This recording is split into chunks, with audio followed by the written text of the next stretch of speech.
Break, any station come in. Yung breaker po, go ahead. 11, call sign, sir.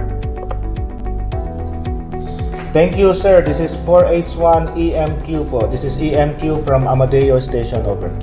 Roger that, acknowledge. This is Alpha Lima, Cavite Station on the mobile. Thank you, sir. Sir, can you give me update lang sa location mo, weather and working condition mo? Roger that, acknowledge. So now, ako po ay on mobile, stationary mobile here in Cavite City Public Market. And then, sa ngayon, sobrang init po ng ating weather condition ngayon dito. Napakataas ng humidity level. And working condition ko po is Motorola GM300 with power output of 45 watts. And then, super gainer antenna, over. Ayan, welcome po again mga ka-Try to Contact and Try Nation. Ito na naman po ang inyong lingkod, si BB Gaten. Hindi, BB1 po pala. Sorry po. Okay, so excited po ako ngayon kasi ito po yung ating live show. Ibang live show po siguro iniisip ninyo, pero ito po yon. Live show po siya tayo ngayon. So waiting po ako sa inyong mga comments and everything. At yun po, So welcome po again sa Try to Contact at ano po ba yung matutunghayan po natin ngayon? Well, maganda po yung ating pag-uusap ngayon because meron po tayong mga special guest. Kamukha po ni Sir Presidente ENI. Ganon din po nandyan si Sir EZQ and si Sir ZQC. Tama? Okay. And then si Sir RDY. Ayan. So noong nakaraang linggo, kung napanood po ninyo yung show, pinag-usapan po natin doon yung electromagnetic spectrum, wavelengths, and band allocation and amateur radio frequency. Ayan. For today, ang mapapakinggan naman po natin ay yung video po ni Sir ZQC about band allocation. So kasama po natin si Sir ENI and si Sir ZQC. So I would like to introduce po si Sir James at saka si Sir ENI. Ayan. Welcome to the show po, Sir ENI and Sir ZQZ. Kamusta po kayo? Hey, thanks, Joey. So I'm excited, and so I guess we're going to go right into this video here on wavelength and electromagnetics spectrum and band allocations, and hopefully, again, you'll still be awake after it's all over. Yeah, actually, I have my pillow with here because I want to, just relax to watch, not to, fall asleep. But we're so excited, Sir James. How about you, Sir Jules? ENI? Yeah, for me, when you said that James will be here live, I prepared a lot of tissue because I presume that it will be a lot of nosebleed this afternoon. Yes, I know. But hello, yeah, welcome. Yes, po, welcome, Sir ENI. So That's all right. I have my tissue too. Yeah, I always joke about it, because for me especially, I'm not that very fluent in English. But I have only a cup and then yet it already tilted. So, naubos na po yung aking pag-i-English. So anyway, welcome po again, Sir Jules and Sir James. Ito po yung ating first live show dito sa ating Try to Contact. Kaya medyo kinakabahan po kami. Lalo na po ang inyong lingkod. Pero anyway, ano po ba yung what are we going to talk about, Sir James? Oh, okay. Just as I mentioned, we're going to finish up what we did last week, again, discussing the wavelength and the frequency spectrum, and it'll be more of a focus on the band allocations, both the FCC US band and also NTC. Amateur radio here, Philippine band allocation. So it's just something key that we should know when we're transitioning from a Class D to a Class C license. Just some good, valuable information. Okay, thank you very much. So I think Sir Jules is also excited about it. So Sir James, go ahead, take it away. Okay, let's check out our video.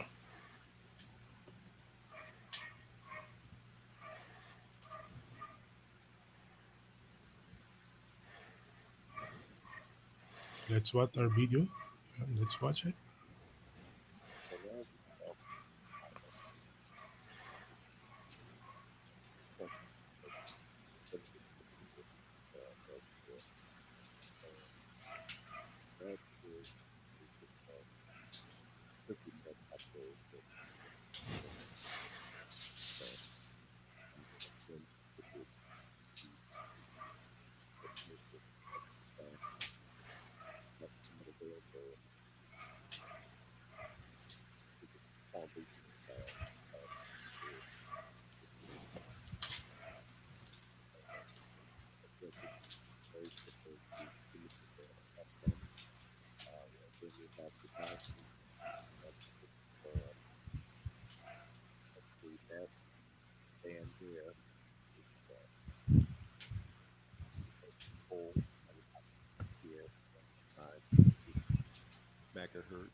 So now what we're going to do is just a little review of the radio spectrum here. As you see, the extremely low frequency, super low, ultra low, very low, all of this here is, as you see, communication with submarines. Believe it or not, this is what they use these frequencies for. And then, of course, the medium frequency band, the AM broadcast, 530 to about 1600. High frequency, again, is where the amateur radio operators operate 3 to 30 megahertz overall. In this band, also marine and mobile services and VHF as well, FM, television, broadcast, line of sight, and so forth. And then we get up into the microwave band for microwave communications, two-way radio, land mobile, and so forth. And then up further, super high frequency radio astronomy, microwave communications, and so forth. So again, this is our overall spectrum here. And then what we have here is uh, with something called ITU regions, ITU, and that stands for International Telecommunication Union.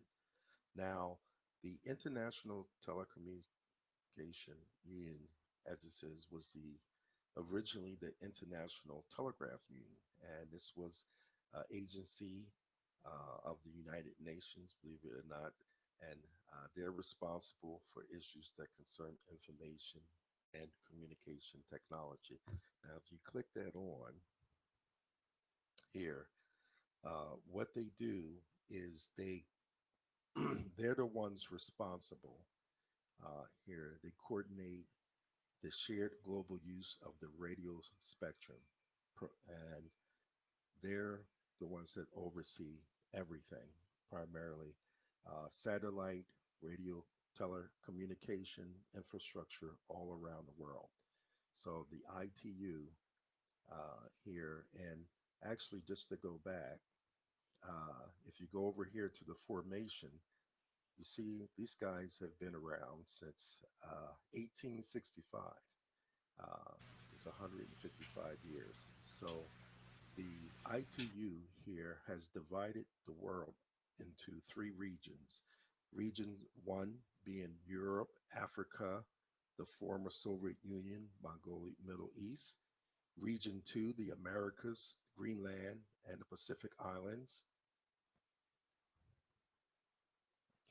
Now, region two, region three, as it says here, covers the former Soviet Union republics uh, and other 15 sovereign states here. Region 3, including Iran and Oceania as well. And here we come over here, we click on the map right here. We have regions 1, 2, and 3. So when referring to band allocations, primarily, uh, the ITU oversees this, and then it's up to the individual countries here as far as what is permitted. That supersedes, of course, in some ways, the specific frequency allocations, what the ITU might allow as well. So there you have it for the regions. So let's swing over to our, I think, our band allocations here. Now, this is the Philippines, courtesy of ntc.gov.ph here. Also, it's on the Philippine Amateur Radio Association website, pyra.org. Here is the frequencies for all the amateur radio services, operations here, and primarily the secondary and the primary bands, HF, VHF, and then going into the super high frequencies and microwave and so forth. So again, this is available here at the ntc.gov as well as the para.org website as well. Also, the frequency allocations here are broken down by class, and with the foundation class in the Philippines, you see the 144 megahertz or 2 meter band. And then, of course, if you upgrade to C, a lot of things open up to you for the HF band here. And we'll just go up. If you were to upgrade to C, the 28 megahertz, the 21 megahertz, and 7 megahertz band. Of course, for class A and B, extra and general class, it's almost exactly the same as far as privileges. The extra class here, class A, has the 1.8 megahertz or the 160 meter band use versus class B, but virtually the same privileges, operating privileges for all of those bands as well. And of course, for class A and B, for experimentation, we have the microwave bands as well, 10 gigahertz, 24, and so forth.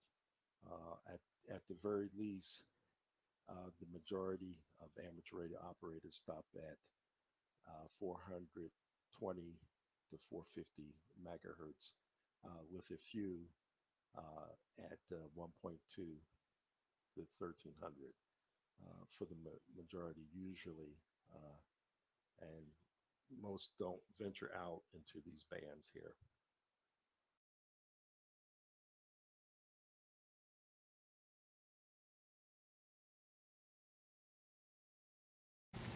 There you go. Hello, Sir James. That is the first part of the video. So can you explain a little bit, Sir Sure. James? We can just maybe do a little review here. The audio was just a bit low, so sorry for any technical difficulties. We'll definitely have it straightened out next time for that. But let's see if I can do a share screen here. Just one moment.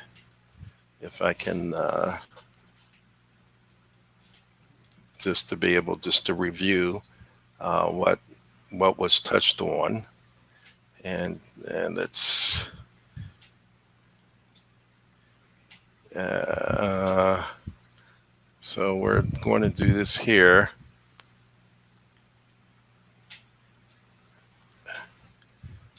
Are you able to see that?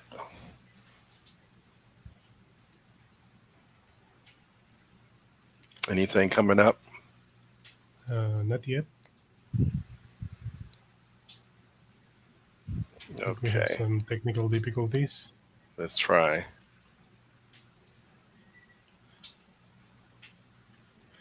Now we did. Are you able to see U.S. amateur bands here? Yeah, there you go. Yes. Okay, very good, excellent. So again, just a quick review here, and just to get into this, I'm going to go into the more used bands here. So we're not going to discuss 2200, 630, or 160 meters.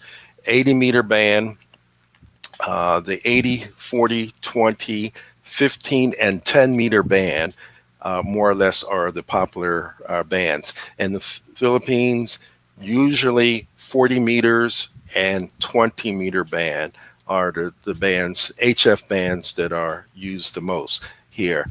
And generally speaking, each of these, bands have their unique characteristics, and we're going to get into that later. But once again, the U.S. amateur bands and the NTC bands are very similar. So, but this is just a nice chart here, a nice overview. Usually with FCC, NTC, the first lower portion of the band usually is data, Morse code, and radio teletype, and then the secondary part of the band is the phone portion of the band, or image rather. So here again, primarily here in the Philippines, the 40-meter band, the phone, as well as the I think it's 7295. I have to check that for the Philippine Amateur Radio Association frequency, and also the 20-meter band is a good long distance band for 14 megahertz. And so all of these here, bands here, are generally several thousand kilometers for all these bands. These bands here are solar dependent, and we'll discuss that at a later time. That really, and then when we get to the 6-meter or the 2-meter band, the most popular band here, then of course we're into the VHF band as well, line of sight. So that's just an overview right there. And I thought I had oh, there we go. Can you see the Philippine Amateur Radio Yes. Association? They just, this is actually NTC chart here that they, as a courtesy, Hmm. put up. And as I scroll down, what we see here is the foundation class. The majority of amateur radio operators here are the foundation class D class from, as you see, the allocations that we have. But of course, when you go into Class C, a lot of things open up to you as well as we kind of scroll up here. The 10 meter, 28 megahertz band, the 15 meter, 21 megahertz, and of course 40 meter, and so on goes up. So there's a lot that opens up, and of course, if you have Class A and B, they're almost identical here for all the frequency allocations, for the exception here of the 1.8 megahertz, 160 meter band, which rarely anyone uses anyway. So basically, this is the overview of the allocations for the Class D. But again, when you're transitioning from the biggest jump will be from D to C, and of course, we will give you some future tips on maybe a smoother transition, and that's it. And let's see if I can uh, click off and back over to you guys. Okay, thank you very much for that first video, Sir James. So, Sir Jules, how are you doing there?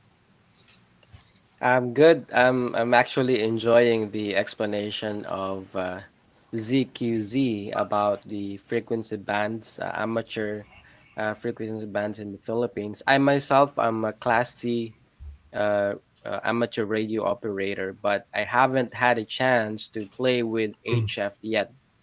And as you mentioned a while ago, I'm still on the 2 meter band, the VHF band, which is reliant on the line of sight. And my setup currently at home is allowing me to reach. So from Cavite, I'm able to reach up to Bulacan and Pampanga, and that's while I'm still using my single folded dipole antenna. I have a four stack dipole antenna ready to be installed, but my friends are not yet available to help me out to to install that four stack dipole antenna, and perhaps they can hear us. Shout out to Yes. Alpha Lima and Alpha Romeo. By the way, they were the ones who installed my single folded dipole antenna, and it works really great. And but of course, we would like to upgrade that to the four stack folded dipole. And yeah, hopefully they'll have we'll have some time to install that so that I'll be able to reach further than Pampanga. I'm trying to aim to reach up until Baguio if I can from Cavite.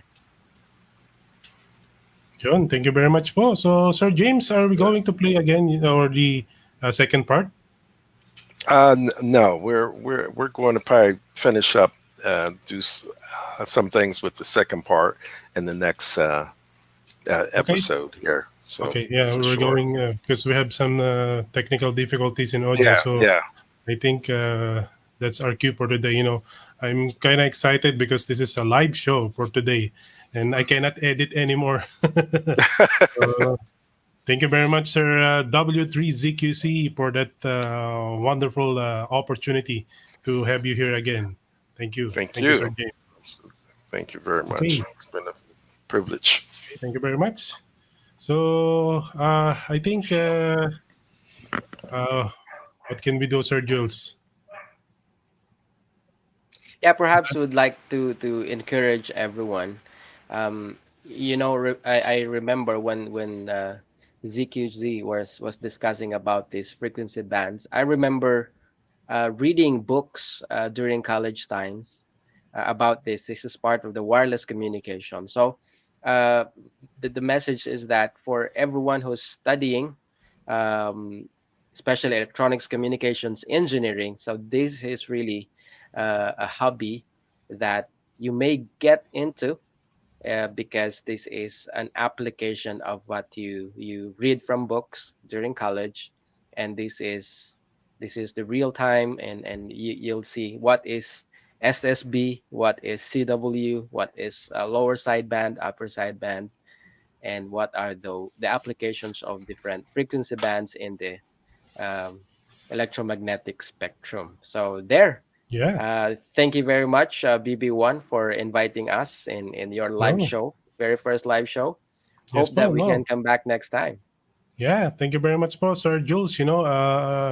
Wala na po yung nag-English, kaya pwede Ay, naman tayo oo nga. mag-Tagalog na, no? Pwede na nga Yan. pala mag-Tagalog. Oo. Oh, Oo. nakalimutan ko. Ayan. Nawili ako. Yun nga eh. So meron lang po tayong kung gusto nyo pong mag-ask ng question, lalabas po sa ating screen. Kung may meron po kayong mga question regarding sa radios, pwede po nating sagutin yan. Kami pong dalawa ni Sir E and I ay sasagutin po namin yan together with the Try to Contact team. So please comment down below lang po ngayon. At tatry po nating sagutin po yan. Yan. So kung meron po kayong mga question, please again, post it down below po. Sasagutin po natin ngayon yan. Kung hindi man po natin masagot ngayon yan, sa next week po ay sasagutin natin yan. Pero for the meantime, Sir Jules, dyan lang po kayo. Wag po kayong alis at mamaya magkukwentuhan tayo ulit. For the meantime po, puntahan naman po natin yung isa sa ating mga in-house technician, si Sir RDY. Sir RDY, nandyan pa po ba kayo?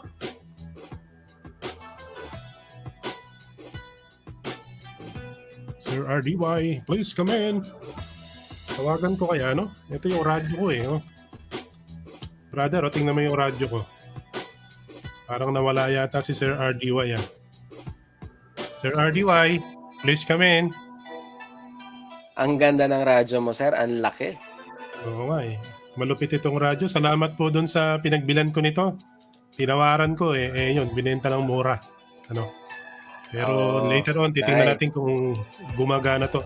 Sir Jules, ano ba itong na to? Frequency, 26.968 MHz. Oo, so Cheap pasok na to, yan doon sa diniscuss ni Pasok yan doon sa diniscuss na Sir James kanina na frequency band for amateur. Balikan natin 26 megahertz.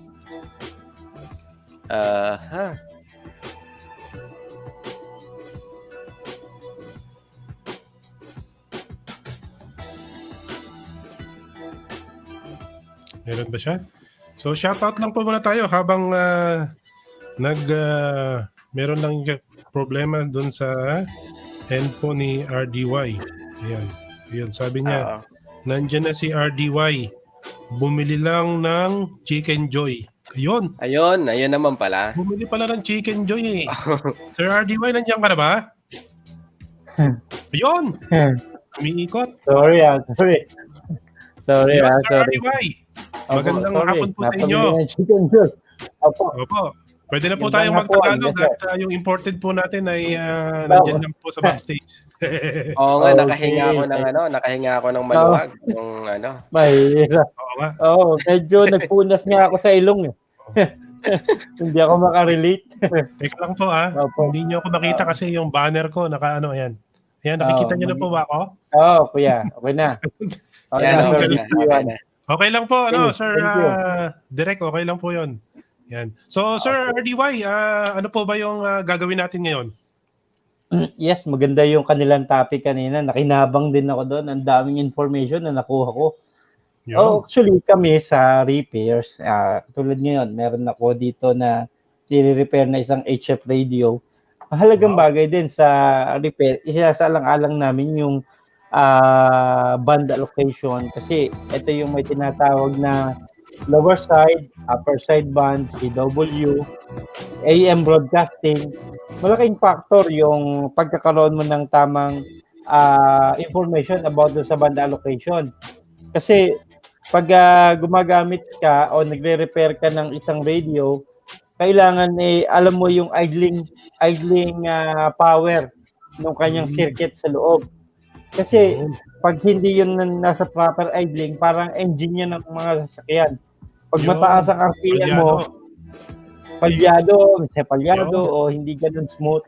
Kaya kung isasaalang-alang namin yung kanilang band allocation na pinag-uusapan kanina ni Sir Ianay at saka ni Sir CQC, malaking bagay yon, malaking factor yung external sa pag-function ng radyo sa internal. Kaya isang bagay din sa repair, maintenance ng radio, tips, hindi lahat ng gumagana na okay na. Hindi lahat na nagpa-power on, okay na. Kailangan, Busog, malusog, ganon. yeah, that's true. Oo. Kaya malaking factor yung proper na handling, proper equipments sa mga repairs, at the same time, yung proper na person na handle ng mga repairs, lalo na sa electronics. Kasi maraming bagay ang pwedeng pumasok na unexpected, lalo sa radio. Yun. Ganun pala yun, ano? Tama, ano. So, Sir RDY, matanong ko lang, sa experience mo, ano usually yung nasisira sa mga two-way radios? Anong portion ng two-way radios yung madalas masira?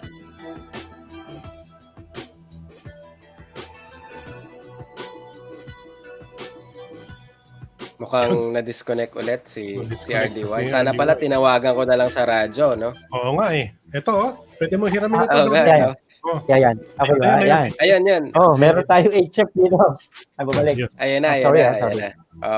Sir RDY, yung question ko kanina, ano yung usually na nasisira sa mga circuit boards ng two-way radios na based sa mga na-repair mo na? Sa amin, sir, kasi normally, itong mga nire-repair ko nasa fishing boat industry. Madalas, ang kanilang ginagamit na radio, hindi siya marine type. Gumagamit sila ng mga amateur type radio, katulad dito, mga 718. So, hindi siya shielded yung kanyang loob. Unlike yung marine type radio, katulad ng isang ito, shielded talaga siya. May mga covering siya, yung mga RF coverings. Kaya malaking factor na yung radio ginagamit mo nasa tamang paggamit para at the same time pag ginamit mo siya maayos talaga. Minsan nasisira sa kanila yung circuit board, nagkakaroon ng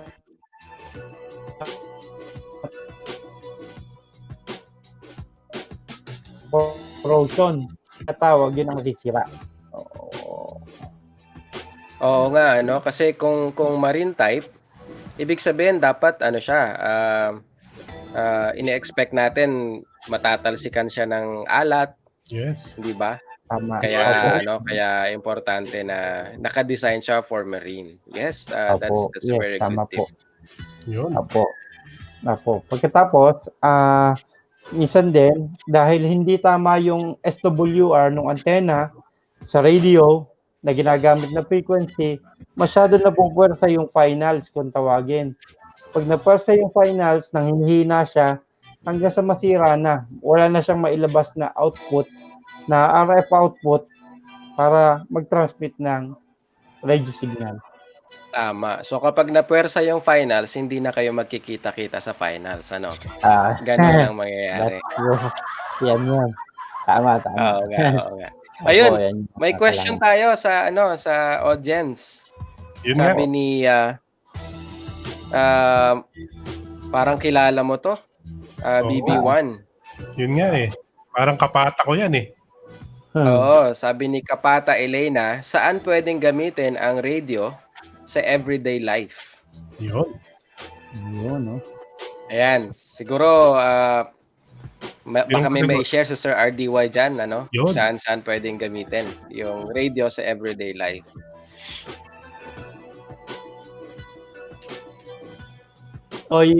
Maganda rin gamitin yon. Kasi habang tumatakbo yung sasakyan, nagko-communicate kayo each other, parang magkakasama rin kayo on board sa isang sasakyan kahit marami kayo. And then, yun nga, sa business, like yung episode ko ng mga nakaraang araw, small business, medium business, at lalo na sa large business. Magandang gamitin. Even sa security, sa mga subdivisions, tama. At napapansin natin sa mga traffic situation, napakagandang gamitin yan. Yun. Ikaw, Sir Jules, saan mo ba ginagamit ang radio para mo? Mabilis. Mostly kapag during emergencies, to monitor like pagka may mga disaster ganyan Yun. at pag may mga emergency cases, monitor natin yung mga operations. And yes, sobrang bilis kasi ng communication, unlike sa cellphone, tatawagan mo pa. Yun nga. Tapos kapag hindi ka nasagot, hindi makukuha yung message mo. Unlike sa radyo, Correct. isang shout out mo lang, dinig ng lahat. Oo. Kaya Yung very, po, very Yun useful nga. siya. Okay. napaka-reliable. Tama. Yes po. Sobrang reliable. Actually, Mm. ginamit namin yan nung disaster nung sa Taal. Talagang napakagaling ng unit na yan. Kasi back then, walang kuryente doon sa lugar na yon. So walang cellphone signal. So talaga namang napaka-essential. Yun nga, napaka-essential nung radyo nung ginamit natin. At nakapagbalita tayo kaagad kung ano yung mga nangyayari talaga doon sa ground zero. Kaya ganun ka-effective Oo. itong radio. Kaya ini-encourage po namin kayo na talagang mag-invest po tayo sa radio because you never know unless you try, di ba? Yun. Unless you try. Yan. Yes. Ano pa yung mga question natin dyan, Sir Jules? Oo, may tanong si Ma'am Joy. Ma'am Joy Robles, ang tanong Yun. niya, ano ang pinaka-affordable na radio unit at gaano kalayo ang reach nun? Yun. Naku, maganda itong tanong ni Ma'am Joy. Mukhang may Oo. plano na siyang mag-invest sa radio communication unit, ano? Yo. Yan. So Sir Oo. RDY, ano po bang magandang radio unit at gaano daw kalayo ang ma-reach? Well, kanina, binanggit ko sa inyo kung anong paggagamitan, yun yung yung basis. Let's say, halimbawa, dito sa land lang, gagamitin, kung gagamit tayo ng mga base radio, mga around 50 watts, it depends sa line of sight ng yung propagation do sa lugar. Kaya niya, katulad ni Sir Ian hanggang Bulacan, yung area na kanyang nakikater, kaya niya kahit ganun kalayo. While sa amin, marine, mahalaga sa amin yung malayong communication at even yung pinaliwanag ni Sir Ian before, we can communicate up to Palawan and Pacific Ocean kasi yung aming kinakausap mga fishermen na nandiyan sa kalawakan ng dagat, yun yung applicable naman sa kanila kasi doon walang signal na cellphone, even yung VHF hindi siya abot doon. Kaya itong HF ang ginagamit. So, it depends po kung ano ang nature ng paggagamitan natin. Kung dito lang, mga around 50 to 60 kilometers, okay po dyan yung mga VHS. Pero kung daan-daang milya, 100 miles, much possible po yung HF katulad ng ipinaliwanag kasi kanina ni Sir James. Jules. CQC. CQC. Yes, tama. Po, sa kanila explanation. Oo nga, no? Kasi at usually for family use, kung mga mag-outing at hindi mo na kailangan ng user's license, kundi ang kailangan mo lang is license unit. Yung isa na maganda rin na mura lang, yung tinatawag na short range radio unit, no? Yung SRRS. At pwede yon sa mga family members. Sa tanong ni Ma'am Joy kung gaano kalayo, around roughly 5 kilometers distance kaya niya. So very, very useful din yun. Isang magandang choice para sa mga katry natin na gustong mamasyal o kaya naman ay merong malaking compound at merong ilang bahay sa isang compound. So that would be very, very... Bakit nga ba ako nag-English? Magagamit natin ang husto yun, Ayan. Oo, si Sir James kasi talagang dumudugo yung ilong natin. Oo. Kapag English ako Oo nga. Nabawasan na naman yung dugo ko. Kasasalin lang Sabi ni Sir kanina kaya nagsalin ako ng dugo Yun ang aking Sabi ni Sir Anthony Reyes, nagno-nosebleed na daw siya. Yun nga nosebleed ako, BB1. Sabi niya, he. Sir Ian Ito talagang si Antonio. Oo. Galing niya Antonio. Oy. So ayun po. Yes po, Batiin thank din you. natin, Sir BB1, si Dwen and Eileen. Sabi niya, 73 from Down Under. So, malamang this is from Australia. Yun. Yun Down nga, sabi ko. Under. Thank you very much po, Sir Dwen Eileen, 73. Ah, Yes po. hindi naman siguro 6 feet below yung yung Down Under. Siyempre naman. Tapos, Oo, pwede nakapag ko rin bang, 73 pa eh. pwede ko rin bang batiin si Sir, sino ba? So, dun muna tayo sa taas, brother. Sino ba tong, iba kasi yung good afternoon, mga katry lang eh. Hindi ko makita yung kanya. Ayan, sino ka ba, sir? Alam ko, mga katry nation ka. So, good afternoon, mga katry. Hindi ko lang po kayang basahin at English lang po ang alam ko. Sorry po Yun. Oo, Ayan. And then alibata yata yung gamit niyang sa pangalan. Yan po si Oo. Ma'am Bebot Mangalyag. Nandyan. Si Ate Nida. Sabi niya, good afternoon. Yan, good afternoon po, Ate Nida. Kamusta po dyan sa Tagaytay? Balita ko malamig dyan no, brother? Oo nga. Batiin din natin si Sir Mark Leo Villahermosa. Gandang hapon. At Yun. mas magandang lalaki ka, sir. Yun, syempre. Regards dyan sa Marinduque. Taga Marinduque yan si Sir Mark. Ikaw lang pala magandang lalaki, brother Kaya maghanap ka ng maraming kaibigan, sir. Kaya para Yun para nga maraming... And friend, how to be you. Yun na, happy for you. Ayan, nandun po. Ayan, si Ma'am Joy Robles. Ayan, good afternoon po. Hello mga ka-Try Nation. Ayan, yan po ang masugid nating manonood. Alam ko yan, meron niyang top fan star si Ma'am Joy Robles. Si Ma'am Joy. And then, syempre, Thank brother, you for hindi natin makakalimutan. supporting. Si BB10, Banji Cuevo. Good afternoon with heart pa. Kita mo naman Tama. Yun syempre, batiin ko rin nag-hello yung asawa ko, si Tina Soliman Malyari. Yun. Kailangan mabati siya kasi ayoko matulog tayong dalawa sa labas pag hindi ng tayo bahay nabati niya mamaya. mga Yun, hello.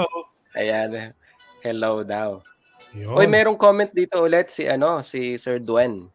Okay Ang po. tanong niya, ang sabi niya, back in the day, gamit ang radio para maghanap ng jowa. At ang tanong niya, legal na ba ang CB sa Pilipinas? Yes po, legal na po ang CB sa Philippines. Yun. Morse code, legal na po yan. Meron lang licenses na kailangan kunin, especially kapag CB ay Class A yung kailangan na amateur radio user. Yun. Ayun. Okay. So, nandiyan din, brother, si Tandem Yung katandem ni David Oro. Ay, oo nga. Jerome. Ayan, Hello good po. afternoon, mga ka-try. Sabi niya, you never know unless you try. Unless you try. How high is high. Yan po, makapagalitan ako ni Sir David ito. Oo nga, kinokopya mo siya. Yun nga Yun.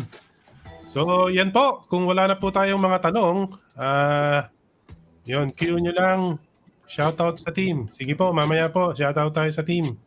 So, yun lang po, Sir RDY. Thank you very much po sa inyong time, Wag po kayong magsasawang tumulong po sa ating mga kababayan sa buong Pilipinas at sa buong mundo. Alam ko pong tayo ay nakakarating saan mang lupalop ng mundo. Ito, Yes. I'll try to contact. Yan. Oo. Oy, may So, thank you pahabol, very much, Sir BB1. Yes po. Si Ma'am Rowena Canta. Greetings from our Tagalog group sa Luca, Tuscany. Ayan. At meron Yun. pang isa, si Sir Anthony Reyes. Yun. Sabi niya ay pa-shout out kay Sheila at kay Kambal. Watching Uy. ngayon sila sa kanilang Ate Sheila, Oo. baka naman, namimiss ko na yung fruit salad mo. Oo nga, masarap magluto to si Sir Anthony, lalo na yung mga Grabe, natikman mo na ba yung papaitan ni Sir Anthony? Ay, grabe, panalo. Naamoy ko lang yun, brother. Naamoy ko lang. Oo. Matindi, masarap, sir. Oo. Makikita natin yan sa Miyerkules. Ayos. Sino pa ba? Yun, si Duzez. Ano to? Duzez. Sige, kaya mo yan, kaya mo yan. Hoy, Joseph, tumigil ka na nga. Ang kulit mo. Good afternoon, Boss Bravo. Yan. Si Joseph po ay isa sa mga friends po natin yan from Pampanga. Yan, Ayun. making babies. Hello po. Taga-making baby yan Yan. Kamusta may dyan kidnapping nga sa... ba siya? I don't know, yeah. Ay, talaga, After nun, kababayan pa ng tatay ko, no? oh, yeah, masarap Oo. magluto yung mga Kapampangan, brother. Nagugutom tuloy ako eh. Tapos nandiyan din si Ma'am Yes. Rowena Canta. Oo nga, yung sisig, no? Oh, ano ba yung Grazi? Miri? Anong salita yan, brother? Ano, Hindi ko rin Grazi? alam. O Thank you Grazia? siguro. Baka thank you so much ang ibig sabihin. Gracia. Sige. Ayun. Oh, si Sheila on the way na raw. Brother, yung ating, ano yon? Fruit salad. Bikini Fruit salad. min. Oo Thank you nga, very oo nga. much. Yan. Grabe. Salamat po. Thank you very much po. Yun. At ano pa ba, brother? May nakalimutan pa ba tayo? Yun, mukhang okay na. At pasalamat tayo doon sa mga groups ng Ham Radio sa Pilipinas, sa Facebook. Yan Hello po. po sa inyo. At patiin din natin ang Philippine Amateur Radio Association. Yan. Hello po sa Hello inyong po. lahat. Hello po sa inyo. Yun. Ganun din po, brother, dun sa CB Radio Philippines Group. Nag-post ako doon ng video natin. Nilike po ni Sir Paul Adrian Villanueva Calamba. At saka yung isang Chinese character doon. Thank you very much po, sir. Ganoon din si Sir Francis Saigin, si Ricky Valencia, si Nando Peralta, at si Sir Joe Ben. Ayan. Thank you very Yan. much po sa CB Radio Philippines. Ayan. So, contact lang po kayo sa amin para ma-features po namin kayo dito. No? Yung mga group po. No? Ini-invite po namin kayo dito sa ating Try to Contact. Ayan. Ano pang nakalimutan natin, brother? I think that's all at pwede na tayong magpaalam sa ating mga ka-try to contact Yun. ngayong hapon. Sige po. So, should I take it away, brother? Sure. O, sige po, okay. So, yan. Maraming salamat po, Tri Nation, sa inyong walang sawang pagsubaybay po sa ating programa. At ganoon din naman ang Tri PH Media Group, lalong-lalo na po yung ating admin. Kanina po, nakita po natin si Sir El Presidente, Jules, or si Sir ENI. Ganoon din naman po si Direct JM. Nandiyan lang po siya sa background, ano? Siya po yung nag-technical team natin ngayon. And then, nandiyan din po si Karom Robles. Ayan, thank you very much po. At syempre po, hindi po mabubuo ang Try to Contact kapag wala yung team. Ayan, so ano ba yung itsura ng ating team? Pwede ba nating i-post yung ating team? Yan. So yan po ang Try to Contact team. At maraming salamat po kay Sir Alpha Lima. Alam niyo naman si Sir Alpha Lima, nandyan siya parate to review and support po yung ating Try to Contact. And of course, yung gwapong-gwapong si Alpha Romeo. Kita niyo naman po yung picture ha. Yan sa kanyang napakasarap na cooking segment. Ay, hindi po pala no. Sa kanyang pag-i-install po, ang galing pong magkabit niyan. Nakasama na po ako sa kanya kaya thank you very much po Sir Alpha Romeo. At ganoon din naman po sa ating in-house very nice technician si Sir RDY. Kita niyo naman yung kanyang mga tools diyan no. Talaga namang napakagaganda. Sir RDY, thank you very much po. At syempre, yung imported po natin kanina na in-house trainer po natin, si Sir ZQZ. Thank you very much, Sir ZQZ, for that wonderful training that we had this afternoon. Ayan. So, syempre, nandun dyan po yung ating pamilya. Ano? Oh, teka pala, makalimutan ko. Yung pinaka-the best po natin, si Sir EMQ. Thank you very much po sa iyong walang sawang pagsuporta dito po sa Try PH Media at syempre sa mga segment po, in particular na po dito sa Try to Contact. At ganyan din po naman, nagpapasalamat po ako sa aking mga pamilya, yung asawa po ng tatay ko, which is yun po yung nanay ko. Hello po sa mga taga Nueva Ecija, dyan po sa Cabanatuan. At syempre yung mga kapata ko, yung mga utol natin dyan, si Tol Josie, si Tol Noemi, si Tol Ricky, sino pa ba? Si Tol Eric, saka si Tol Sheila. Ayan. At kinin yung kanyang asawa at mga anak. Ayan. Maraming salamat po sa inyong pamilya. At ganoon din po naman kay Madam Estelita Salvatierra. Hello po ma'am. Ako pa nanonood po kayo. Kasama niya po yung kanyang mga bilog na mga nurses. Hello po sa inyong lahat dyan. At ganoon din, may nakalimutan pa ba ako? Yun pala, yung ating CEO ng The Happy Giving Trading Company, si Ma'am Annie Fritz. Ayan. Thank you very much po Ma'am Annie Fritz for supporting our Try PH Media. At syempre, Bekene Men, yung ayuda. Joke lang po. Ayan. Thank you very much po. And then, yung daughter ko po, si Kapatang Elena. Ayan. So kung napanood niyo po yung Try Beauty and Wellness, isa siya sa mga co-host doon. Ano. Tapos, binisto niya po yung toothbrush na 2 years. Ano? Hindi daw ako masyadong nagtutoothbrush. Halata ba? Hindi naman eh, no? Well, anyway, thank you very much po. And then, syempre, hindi ko makakalimutan yung karugtong ng aking puso. Ayan, yung aking misis na si BB10 Banji. Alam niyo naman po kung bakit BB10, ano? Ayan, BB10 yung kanyang height. Anyway, dyan na naman po nagtatapos ang ating napakagandang episode, ano? So ito po yung ating first na live. Kaya pagpasensyahan nyo na po kung may mga nakalimutan akong sagot or nakalimutang mga words. But you will understand. Ano? Thank you very much po sa inyong lahat. And siya nga po pala, next week ay yung season ender na po natin. Ano? So I think ma-excite po kayo next week kasi magsasama-sama po yung mga try to contact team. Ano? At mag-uusap po tayo sa radyo. Susubukan po natin o itatry natin na mag-usap at balikan po natin yung mga episode na paborito natin. At pwede rin po kayo na mag-comment down below kung ano pong mga paborito na episode ang napanood ninyo dito sa Try to Contact. At ganoon din po naman, may surprise. Balita ko, meron daw pong raffle. Hindi ko lang alam, baka ako po yung prize. Yan, wag naman sana. Anyway, yung mga radio operator po dyan, yung mga group, watch out po kayo. Pwede po kayong mag-comment down below at pwede po namin kayong makontak. Itatry po natin i-contact kayo. Basta mag-comment lang po kayo down below sa mga frequencies po ninyo.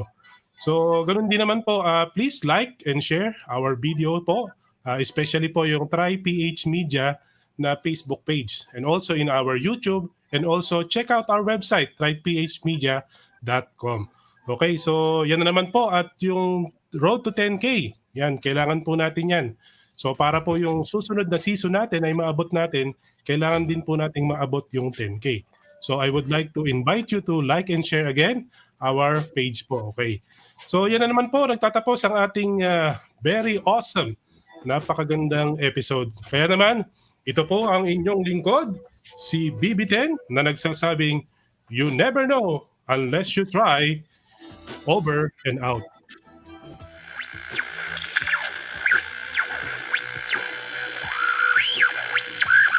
Break, any station come in. Yung breaker po, go ahead. 11 call sign, sir. Thank you, sir. This is 4H1 EMQ po. This is EMQ from Amadeo Station, over. Roger that, acknowledge. This is Alpha Lima, Cavite Station on the mobile. Thank you, sir. Sir, can you give me update lang sa location mo, weather and working condition mo? Roger that, acknowledge. So now, ako po ay on mobile, stationary mobile here in Cavite City Public Market. And then, sa ngayon, sobrang init po ng ating weather condition ngayon dito. Napakataas ng humidity level. And working condition ko po is Motorola GM300 with power output of 45 watts. And then super gainer antenna, over.